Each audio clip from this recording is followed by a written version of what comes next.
Hello बच्चों, आज हम लोग इस वीडियो में कैकेयी के अनुताप का पहला और दूसरा दोनों पेज का एक साथ हम लोग व्याख्या करते हैं।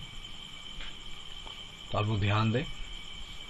कैकेयी का अनुताप इस शीर्षक का नाम है। कैकेयी का अनुताप अर्थात कैकेयी का पश्चाताप। तो क्या पश्चाताप था आप लोग जानते ही हैं। माता कैकेयी लोभवश जो है, लालचवश उन्होंने भगवान राम को वनवास भेज दिया था। और अब जब भरत जी अपने ननिहाल से वापस आते हैं और भगवान राम के बारे में जब पूरा विवरण उनको प्राप्त होता है तो बहुत ही दुखित होते हैं और अपने भाई राम को लाने के लिए जंगल में चल देते हैं, जहां उनके साथ नगरवासी, उनकी तीनों माताएं भी उनके साथ जाती हैं। वहां भगवान राम के कुटिया के सामने सभी लोग इकट्ठा होते हैं। रात्रि का समय होता है। तो उस कुटिया के सम्मुख इकट्ठा होने के बाद क्या होता है, उसी का विवरण हम लोग इसमें पढ़ते हैं। तो आप ध्यान दें। तदंतर बैठी सभा उटज के आगे, नीले वितान के तले दीप बहु जागे। तदंतर इसके बाद बैठी सभा उटज के आगे, कुटिया के आगे, नीले वितान के तले, नीले आकाश के नीचे दीप बहु जागे। अर्थात वहां एक से एक लोग, अर्थात तीनों माताएं, स्वयं भरत जी, सभी गुरु लोग, सभी ऋषि महर्षि प्रजाजन, सभी दीपक के समान प्रकाशमान दिखाई दे रहे थे। और टकटकी लगाए नयन सुरों के थे वे। आकाश से सभी देवता टकटकी लगाए उस सभा की ओर देख रहे थे। परिणामोत्सुक उन भयातुरों के थे वे। परिणाम उत्सुक अर्थात उस सभा के परिणाम के बारे में उत्सुक भी थे, जानने के लिए बहुत ही उत्सुक थे, बेचैन थे कि उस सभा में क्या होने वाला है।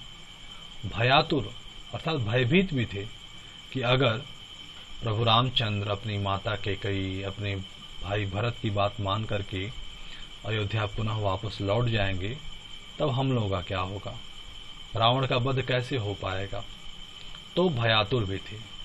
उत्फुल्ल करौंदी कुंज वायु रह रहकर, उत्फुल्ल करौंदी कुंज, आसपास की जो सुगंधित वायु थी, आसपास के जो सुगंधित पुष्प थे, उससे गुजरने वाली वायु रह रहकर समय समय पर करती थी सबको पुलक पूर्ण मह मह कर। अर्थात अपनी सुगंधित वायु से सबको पुलक पूर्ण अर्थात पुलकित कर देती थी, खुश कर देती थी।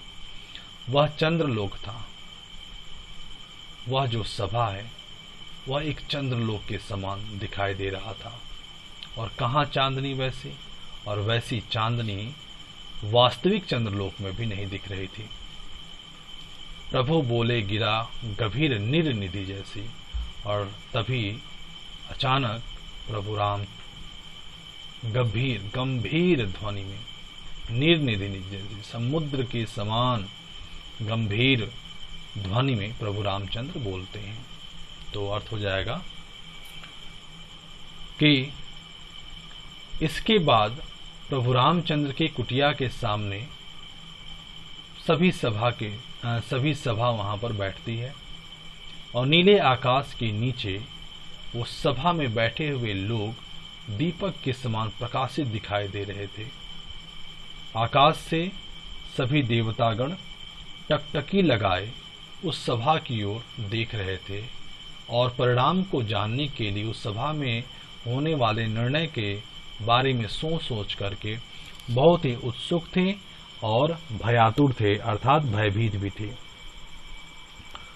उत्फुल्ल करौंदी, आसपास के झाड़ियों से, फूलों के क्यारियों से रह करके वायु गुजरती थी और अपने साथ सुगंधित वायु सुगंध को ला करके वहां उपस्थित सभी लोगों को खुश कर देती थी। वह सभा चंद्रलोक के समान प्रतीत हो रहा था और वैसी चांदनी वैसी सुंदरता वास्तविक चंद्रलोक में भी नहीं था। तभी प्रभु रामचंद्र समुद्र के समान गंभीर ध्वनि में अचानक अपने मन की बात को कहते हैं। क्या कहते हैं, ध्यान दें। हे भरत भद्र अब कहो अभिप्सित अपना। हे भरत भाई अब अभिप्सित अर्थात अब अपनी इच्छा बताओ। सब सजग हो गए भंग हुआ ज्यों सपना। सब सजग हो गए अर्थात उनकी बातों को सुन करके सभी लोग एकदम तैयार सजग हो गए। भंग हुआ ज्यों सपना, ऐसा लग रहा था कि सभी लोग वहां बैठ करके स्वप्न देख रहे हों। सभी लोग जो है कह सकते हैं कि अलर्ट हो, एकदम सजग हो गए। प्रभु रामचंद्र जब वो कहे कि हे भरत भद्र अब कहो अभिप्सित अपना, हे भरत भाई अब अपना तुम अपने मन की कोई इच्छा बताओ, तो अब भरत भाई कहते हैं, हे आर्य रहा क्या भरत अभिप्सित अब भी। हे प्रभु राम क्या अभी भी भरत को किसी चीज की इच्छा है। मिल गया अकंटक राज्य उसे जब तब भी, बिना किसी रोक टोक का इतना बड़ा साम्राज्य जब उसे मिल गया तब भी क्या भरत को किसी चीज की इच्छा रहेगी। पाया तुमने तरु तले अरण्य बसेरा। पाया तुमने तरु तले इस वृक्ष के नीचे अरण्य बसेरा जंगल में निवास। तुमको इस वृक्ष के नीचे इस जंगल में निवास करना पड़ रहा है। रहा क्या अभिप्सित शेष तदपि क्या मेरा। क्या इसके बाद भी मेरे मन में कोई इच्छा शेष बाकी रहेगी। तन तड़प तड़प कर तप्त तात ने त्यागा। मेरे पिता दशरथ ने तड़प तड़प करके अपना शरीर त्यागा है। क्या रहा अभिप्सित और तथापि अभागा। क्या मेरे जैसे अभागे पुत्र को क्या मेरे जैसे अभागे पुत्र को इसके बाद भी किसी चीज की इच्छा शेष रहेगी। हाँ इसी अयस के हेतु जनन था मेरा। हाँ एक बात तो है कि इसी अपयश को प्राप्त करने के लिए जनन था मेरा। इस संसार में मेरा जन्म हुआ था और निज जननी के ही हाथ हनन था मेरा। और निज जननी के और अपनी ही माता के हाथों हनन, हनन मतलब सर्वनाश, और अपनी ही माता के हाथों मेरा पूरा सर्वनाश होना था। इसीलिए इस संसार में मेरा जन्म हुआ था। अब कौन अभिप्सित और आर्य वह किसका। अब कौन अभिप्सित, हे आर्य अब कौन इच्छा अब मैं कौन सी इच्छा अपने मन में रखूंगा और वह किसका। और अब मैं कोई इच्छा भी अगर रखता हूं तो वह इच्छा किसकी, किसके लिए। संसार नष्ट है भ्रष्ट हुआ घर जिसका।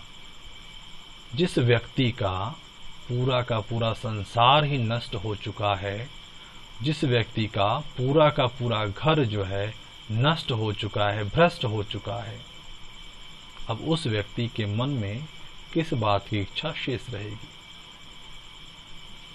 मुझसे मैंने ही आज स्वयं मुख फेरा।